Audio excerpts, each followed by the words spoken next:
ہاں جی، لودھیوں اور افغانوں سے ہمایوں کی مارکہ رائی یعنی جنگ۔ لودھی اور افغان ہندوستان کی دو قوتیں تھیں جو کہ مغلوں کو ہندوستان سے نکالنے کے لیے کوشش کر رہی تھیں۔ بابر کی وفات کے بعد ابراہیم لودھی کا بھائی محمود لودھی اودھ اور بہار میں سرگرم عمل ہو گیا۔ اودھ اور بہار صوبے تھے ہندوستان کے۔ محمود لودھی نے جونپور پر حملہ کر کے وہاں کے مغل گورنر کو مار بھگایا۔ ہمایوں اپنی فوجیں لے کر جونپور کے علاقے کی طرف بڑھا اور محمود لودھی کو شکست دے کر بہار کی طرف بھگا دیا اور خود جونپور پر قبضہ کر لیا۔ اب ہمایوں نے آہستہ آہستہ اپنی پیش قدمی کو یعنی آگے بڑھنے کے عمل کو جاری رکھا اور چنار، یہ ایک شہر ہے ہندوستان کا، وہاں کا محاصرہ کر لیا یعنی اسے چاروں طرف سے گھیر لیا۔ چنار میں ان دنوں شیر شاہ سوری کا تسلط تھا۔ شیر شاہ سوری افغان تھا اور وہ آہستہ آہستہ اپنے آپ کو ہندوستان میں طاقتور کر رہا تھا، اس کا تسلط تھا یعنی قبضہ تھا۔ ہمایوں نے 4 ماہ تک محاصرہ جاری رکھا لیکن قلعہ فتح نہ ہو سکا۔ شیر شاہ سوری نے جب اس صورتحال میں دیکھا کہ محاصرہ تب طول پکڑ رہا ہے تو اس نے ایک سیاسی چال چلی اور اس نے ہمایوں کو اپنی اطاعت کا یقین دلایا اور اپنے بیٹے کو 500 سپاہیوں کے ساتھ ہمایوں کے پاس بھیج دیا۔ دراصل اس نے بھی ہمایوں کی نرم مزاجی اور شخصی کمزوری کے جس کی وجہ سے وہ رشتوں کو بہت اہمیت دیتا تھا اس کو استعمال کیا اور اپنے بیٹے کو 500 سپاہیوں کے ساتھ ہمایوں کے پاس بھیج دیا کہ میں آپ سے جنگ نہیں چاہتا۔ چنار میں صلح کا فیصلہ ہو گیا۔ اس طرح ہمایوں نے شیر شاہ سوری کی ابھرتی ہوئی طاقت کو ختم کرنے کا یہ سنہری موقع گنوا دیا۔ 4 ماہ کے محاصرے کے دوران شیر شاہ سوری نے یہ سیاسی چال صرف اس وقت ہی چلی تھی جب اس کے پاس قلعے کے اندر سامان رسد ختم ہو چکا تھا۔ یہ وہ موقع تھا کہ اگر وہ 1-2 ماہ اگر ہمایوں ڈیلے کر دیتا اس معاملے کو، صلح کے معاملے کو، تو شاید وہ چنار پر قبضہ کر لیتا اور شیر شاہ سوری کی طاقت کو ختم کر دیتا۔ شیر شاہ سوری ایک منجا ہوا سیاستدان تھا اور ہوشیار جرنیل تھا، یعنی وہ سیاست کے بھی گر جانتا تھا اور جرنیل تو وہ بہت بہترین تھا، سپہ سالار تھا۔ اس نے بہار میں اپنی پوزیشن بہتر بنا لی۔ بہار صوبہ تھا، آج کل کے دور میں اگر آپ دیکھیں تو مشرقی بنگال کے ساتھ بہار کا صوبہ یعنی سینٹرل ہندوستان میں تھا۔ شیر شاہ نے تمام افغان قبیلوں کو یہ بات سمجھانے کی کوشش کی کہ اگر تمام افغان متحد ہو جائیں، مل جائیں تو ہمایوں کو برصغیر پاک و ہند سے نکالا جا سکتا ہے۔ افغانوں کا تعلق دراصل افغانستان سے تھا اور لودھیوں کا تعلق بھی افغانستان سے تھا، جبکہ ہمایوں کے آباء و اجداد بھی اور ہمایوں کا باپ بھی، ان لوگوں کا تعلق وسط ایشیا سے تھا۔ تو اس شیر شاہ سوری نے سیاستدان ہونے کا ثبوت دیتے ہوئے افغانوں کو قومی حمیت اور وطن کے نام پر اکٹھا کرنے کی کوشش کی۔ اس بات کا افغانوں پر بھی خاطر خواہ اثر ہوا اور انہوں نے شیر شاہ کا ساتھ دینے کا فیصلہ کر لیا، یعنی لودھی اور افغان مل کر مغلوں کو ہندوستان سے نکال دینے کے در پہ ہو گئے۔ 1531 میں 1531 میں شیر شاہ سوری جو افغانوں کو اکٹھا کر رہا تھا، اس نے صوبہ بہار میں دراصل ایک خود مختار حاکم ہونے کی حیثیت اختیار کر لی، یعنی اس نے اپنے آپ کو صوبہ بہار میں اتنا زیادہ منظم کر لیا کہ وہ صوبہ بہار میں مکمل طور پر اپنا اقتدار قائم کیے ہوئے تھا۔ ہمایوں کو اس بات کی جب اطلاعات ملی تو اس نے اپنے ایک ساتھی کو صورتحال کا جائزہ لینے کے لیے جونپور روانہ کیا۔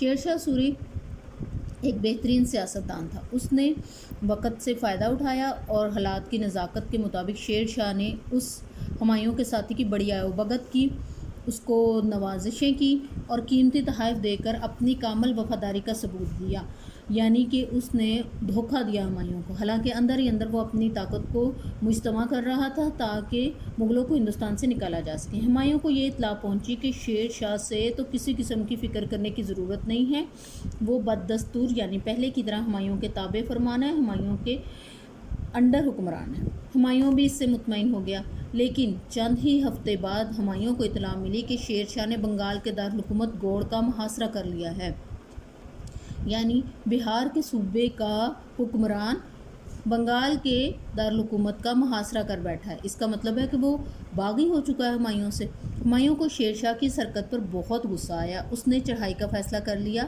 اس نے فیصلہ کیا کہ وہ بہار اور بنگال میں جائے گا اور شیر شاہ سوری کا مقابلہ کرے گا۔ اسی دوران شیر شاہ نے بنگال کے ایک وسیع علاقے پر قبضہ کر لیا، یعنی چونکہ بہار پر شیر شاہ کی حکومت تھی اور جب اس نے گوڑ پر قبضہ کر لیا تو اس نے خاصا زیادہ بنگال کا علاقہ فتح کر لیا۔ بنگال ہندوستان کے مشرق میں واقع ہے۔ ہمایوں نے بنگال میں پیش قدمی کا فیصلہ کر لیا۔ ہمایوں کی پیش قدمی یعنی اپنی فوجیں لے کر آگے بڑھنے کے پیش نظر شیر شاہ نے ایک اور بہت مشہور ٹیکنیک جو کہ تاریخ میں ہے وہ استعمال کی۔ شیر شاہ پیچھے ہٹتا گیا، یعنی وہ ہمایوں کو آگے آنے کا راستہ دیتا گیا اور خود اپنی فوجیں لے کر پیچھے ہٹتا گیا، اور ہمایوں بلا مزاحمت یعنی کسی سے بھی مقابلہ کیے بنا 1538 میں گوڑ میں داخل ہو گیا۔ اب یہ ایک سیاسی چال تھی جو کہ ہمایوں کی سمجھ میں نہیں آئی۔ گوڑ کی فتح بظاہر ہمایوں کا بہت بڑا کارنامہ تھی، اسے لگ رہا تھا کہ میں نے گوڑ کو فتح کر لیا، حالانکہ اس نے تو کسی کا مقابلہ ہی نہیں کیا تھا، مگر اس نے گوڑ کی فتح کے بعد 8 ماہ جشن فتح منانے میں ضائع کر دیے۔ اس تمام عرصے میں شیر شاہ سوری جو پیچھے ہٹتا گیا تھا، پچھلے علاقوں میں اپنی پوزیشن کو مضبوط کرتا گیا، اور موقع پاتے ہی اس نے یہ کام کیا کہ آگرہ یعنی شمالی ہندوستان سے مشرقی ہندوستان کی طرف آنے والی جو سپلائی لائن تھی اس کو کاٹ دیا، یعنی کہ اب دراصل محصور ہو کر رہ گیا تھا گوڑ کے اندر ہمایوں اور اس کی فوجیں۔ ہمایوں کا اپنے دارالحکومت آگرہ سے رابطہ منقطع ہو گیا، یعنی ہمایوں کے پاس سامان رسد بھی نہیں تھا اور وہ اپنے دارالحکومت میں واپس نہیں جا سکتا تھا، وہ دراصل گوڑ میں قید کر لیا گیا۔ اس نے فوراً اپنے بھائی مرزا ہندال کو سپلائی لائن بحال کرنے کے لیے روانہ کیا، مگر ہندال نے آگرہ پہنچ کر اپنے بادشاہ ہونے کا اعلان کر دیا، بجائے اس کے کہ وہ ہمایوں کی مدد کرتا۔ اس نازک موقع پر ہمایوں نے گوڑ میں اپنا گورنر مقرر کر کے واپسی کا سفر شروع کر دیا۔ اب شیر شاہ نے بڑی ہوشیاری سے ہمایوں کو گھیرے میں لینے کی کوشش کی، اور یہی اس کی اسٹریٹجی تھی۔ اس نے سپلائی لائن اسی لیے کاٹی تھی کہ اس نے ہمایوں کو چاروں طرف سے گھیر رکھا تھا، اور اب بھی اس نے آگرے واپس جانے نہیں دینا چاہ رہا تھا۔ اس نے ہمایوں کو آگے بڑھنے دیا، اور ہمایوں آخر کار بلا مزاحمت منگیر پہنچ گیا، یعنی منگیر کے علاقے تک اس نے ہمایوں کو پہنچنے دیا۔ منگیر کے نواح میں یعنی اس کے ارد گرد شیر شاہ سوری اپنا لشکر لیے اس کا انتظار میں تھا۔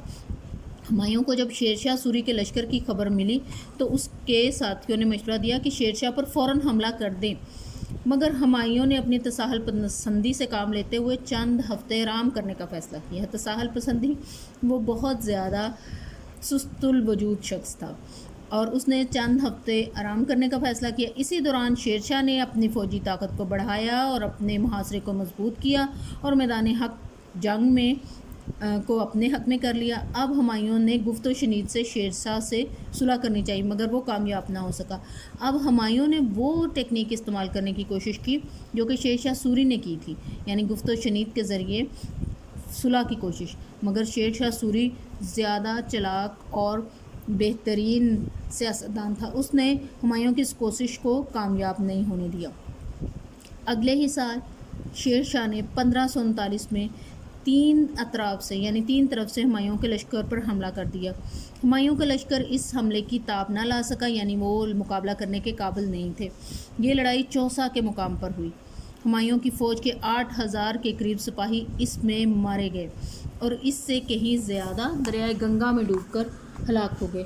ہمایوں نے گرفتاری سے بچنے کے لیے گھوڑا دریا میں ڈال دیا، یعنی وہ شیر شاہ سوری کے ہاتھ نہیں لگنا چاہتا تھا۔ ہمایوں دریا میں گھوڑے سے گر گیا اور ڈوب جانے کے قریب تھا کہ نظام سکا نامی ایک شخص، جو کہ دراصل سکا کہتے ہیں پانی پلانے والے کو، نظام سکا جو کہ پانی بھر بھر کے مشکوں میں لوگوں کے گھروں میں پہنچاتا تھا، اس شخص نے ہمایوں کو بچا لیا۔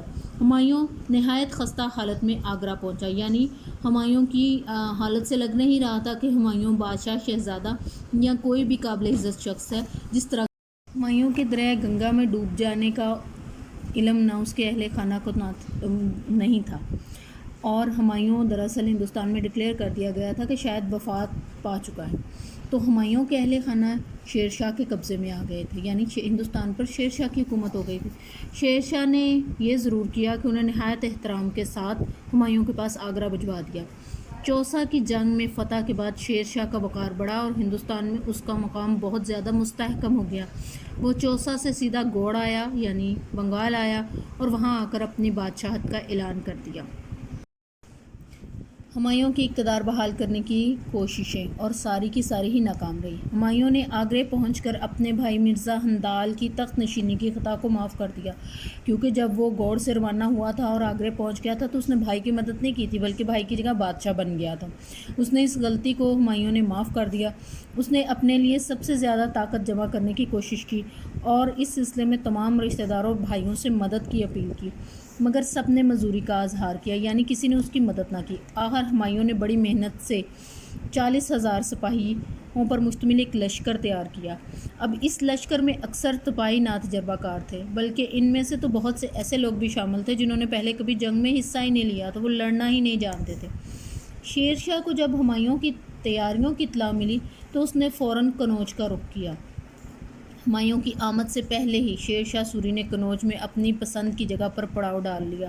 ہمایوں جب وہاں پہنچا تو وہ لیٹ تھا، اس لیے اسے مجبوراً نشیبی جگہ پر اپنا کیمپ لگانا پڑا۔ نشیبی جگہ وہ ہوتی ہے جس طرف پانی کا بہاؤ ہوتا ہے۔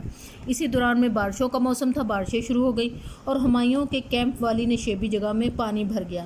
جب ہمایوں کے سپاہی پانی کی وجہ سے اپنی جگہ تبدیل کر رہے تھے تو شیر شاہ نے اچانک حملہ کر دیا۔ اب ایک مصیبت سیلاب تھا، دوسری مصیبت جگہ کی تبدیلی تھی اور تیسری مصیبت شیر شاہ سوری۔ ہمایوں کے سپاہی تو بنا لڑے ہی میدان سے بھاگ نکلے اور یوں ہمایوں نے یہ جنگ جیت لی۔ اب ہم بات کرتے ہیں ہمایوں کی جلا وطنی کی، لیکن ہمایوں کی جلا وطنی سے پہلے آپ یہ دیکھیں کہ یہاں پر جو میں نے بات کہی وہ آپ سے غلط بات کہہ دی۔ ہمایوں تو جنگ ہار گیا تھا، شیر شاہ سوری جنگ جیت گیا۔ یہ کنوج کی جنگ شیر شاہ سوری جیت گیا، ہمایوں کے سپاہی تو بنا لڑے ہی نکل گئے تھے۔ اب ہمایوں کو جلا وطن ہونا پڑا۔ جلا وطن ہوتا ہے اپنا وطن چھوڑ کے کسی دوسری جگہ چلے جانا۔ کنوج کی لڑائی میں شکست کے بعد ہمایوں بڑی مشکل سے آگرہ پہنچ پایا تھا۔ شیر شاہ اس کے تعقب کر رہا تھا، یعنی وہ اس کے پیچھے پیچھے آ رہا تھا۔ ہمایوں نے گرفتاری سے بچنے کے لیے آگرہ سے دہلی کا رخ کیا۔ آگرہ سے ہمایوں کے نکلتے ہی شیر شاہ سوری نے آگرہ پر قبضہ کر لیا اور اپنے بادشاہ ہونے کا اعلان کر دیا۔ دہلی میں اب رکنا ہمایوں کے لیے سخت خطرے کا باعث تھا، وہ کسی بھی وقت پکڑا جا سکتا تھا، جان سے مارا جا سکتا تھا۔ دہلی سے اس نے لاہور کی طرف روانہ ہونا بہتر جانا۔ اب دہلی پر بھی شیر شاہ سوری کا قبضہ ہو گیا تھا کیونکہ وہ ہمایوں کے پیچھے پیچھے اس کا تعقب کر رہا تھا۔ لاہور سے ہمایوں سندھ پہنچ گیا، یعنی کہ اب وہ پورے پنجاب سے نکل کے صوبہ سندھ تک پہنچ گیا۔ یہاں سے اس نے قندھار کا رخ کیا، یعنی وہ افغانستان نکل گیا۔ اس زمانے میں اس کا بھائی مرزا عسکری وہ قندھار کا حکمران تھا۔ اس نے اس مشکل وقت میں ہمایوں کی مدد کرنے کی بجائے کوشش کی کہ اسے گرفتار کر لے اور شیر شاہ سوری کو پیش کر دے۔ ہمایوں اپنی جان بچا کر سرحد پار کر کے ایران چلا گیا۔ ایران اگر آپ کو یاد ہو تو شاہ ایران نے مدد کی تھی قندھار فتح کرنے میں بابر کی۔ تو ایران اس زمانے کی ایک مضبوط سلطنت تھی اور ہندوستان کے پڑوسی ملک ہے۔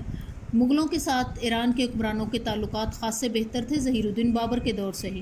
بابر نے کابل کی فتح میں شہنشاہ ایران سے مدد حاصل کی تھی۔ اب جو شہنشاہ ایران تھا اس کو جب ہمایوں کے حالات کا علم ہوا تو اس نے سیستان کے گورنر کو، سیستان وہ علاقہ جو بلوچستان کے بالکل ساتھ ایران کا لگتا ہے، اس کے گورنر کو حکم دیا کہ ہمایوں کا شایان شان استقبال کیا جائے، یعنی انہوں نے ہمایوں کو وہی عزت وقار دی جو کہ ہندوستان کے بادشاہ کو ملنی چاہیے تھی۔